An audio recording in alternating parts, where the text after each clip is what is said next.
Hey guys, welcome to Bharti Yoga. I'm Bharti. Today we'll be learning how to do Chakrasana or the wheel pose. Chakrasana is a slightly advanced back bend and requires a fair amount of flexibility in the back and strength in the arms and shoulders.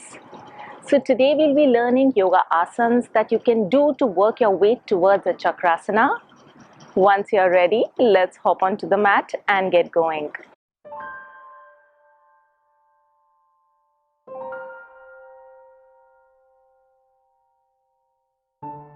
We'll start by coming into a tabletop position with your hands under your shoulders and knees below the hips. As you inhale, let your belly drop and curl your spine as you gaze up. Then as you exhale, suck your navel in and round your spine as you gaze towards your belly. Let's repeat this a few times. Inhale, curl up.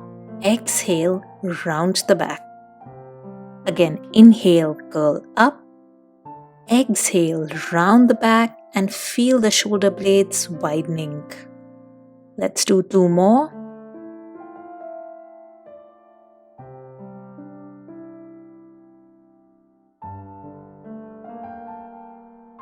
Very good. Then come back to neutral. Staying in the tabletop position, start walking your hands forward and lower your chest and forehead to the ground. Keep your hips stacked above your knees. Try to bring your forehead all the way down to the mat while keeping your arms straight, reaching forward. If you want to increase the intensity of the stretch in the shoulders, try to touch your chin to the ground as you look forward. Stay here for a couple of breaths as you feel your chest and shoulders opening. Slowly walk your hands back and come up to tabletop. Now curl your toes in. Take a deep breath in, and as you exhale, push your hands and feet into the ground and lift your hips up to come into downward facing dog or Adho Mukha Svanasana. You can walk your dog a few times by straightening one leg at a time to open up the hamstrings. Now roll forward to come into a high plank. Take a breath in here, and as you exhale, drop your knees to the floor, followed by bringing your chest and chin down to come into Ashtanga Namaskar pose. Keeping your elbows tucked in towards the chest, as you inhale, slide forward to bring your torso up into Cobra pose or Bhujangasana. Take a breath here, keeping your shoulders rolled back away from the ears. Again, curl your toes in, and as you exhale, push the hands and feet into the ground to come to downward facing dog. Stay in down dog for a breath as you keep pressing your chest towards the thighs and keep lifting the tailbone up. Inhale, come to high plank. Exhale, bring the knees, chest, chin down to Ashtanga Namaskar. Inhale, slide forward to Cobra pose. Keep your legs engaged and lengthening backwards. Exhale, come back to downward facing dog.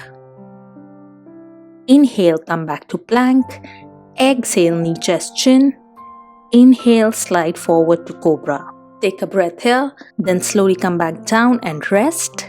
This vinyasa is great for stretching the back and strengthening the upper body. Next, we'll do the bow pose or Dhanurasana.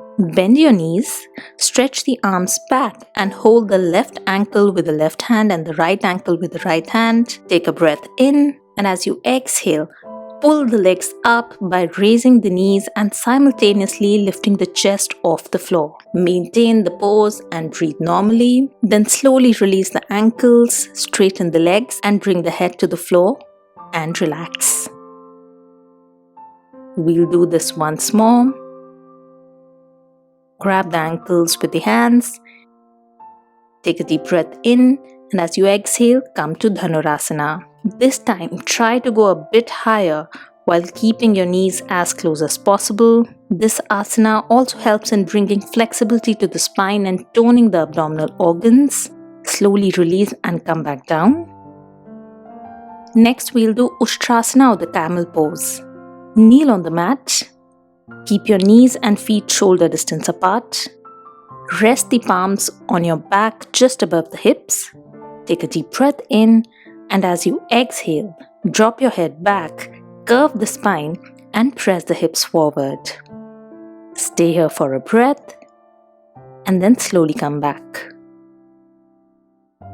Let's do this once more. Inhale, and as you exhale, take the right hand back and place it over the right heel. Then take the left hand back and place it over the left heel. Throw the head back and keep pushing the hips forward. Take a few breaths here in camel pose as you stretch the entire front body. Then bring both the hands back and come back down. Now let's try to get into Chakrasana. Lie down on your back. Bend your knees and bring the feet close to the hips, keeping them hip distance apart. Bring the hands close to the shoulders so that the fingers point towards the shoulders. Here, try to keep your elbows tucked in close to the ears. There is a tendency to let the elbows fall out or keeping the hands away from the shoulders, which makes it more difficult to come into the pose. So avoid doing that. Pressing the palms and feet firmly into the ground, first lift your hips up. Then drop the head back and bring the crown of the head on the mat. You can stay here if you feel this is already difficult. Otherwise, take a breath here, and then as you exhale, push firmly into the mat by the hands and feet to lift the head and the hips up to come all the way up to Chakrasana. Try to make your elbows straight as this will give you more stability. In the beginning, your feet might point outwards, but over time, try to bring them parallel to the hips in line with the knees. Then slowly come down, resting your head first on the mat and then slowly bringing your spine down. Straighten your legs and rest. Let's do a counter pose for all the back bends we have done today. Bring your knees in and grab the shins with your hands to come into Pavan Muktasana. You can roll side to side here to massage the spine.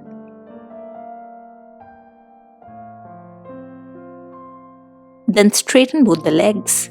Bend the left knee and bring it on the right side to get into a twist. Turn your head towards the left and try to keep the left shoulder on the mat. Stay for a couple of breaths and then release. Let's repeat it for the other side. Bring the right knee over to the left side and look towards the right. Stay here for a few deep breaths and then release. Hope you found this helpful and will be able to use this to advance your practice towards Chakrasana. I'll see you next week with a new video. Till then, bye-bye.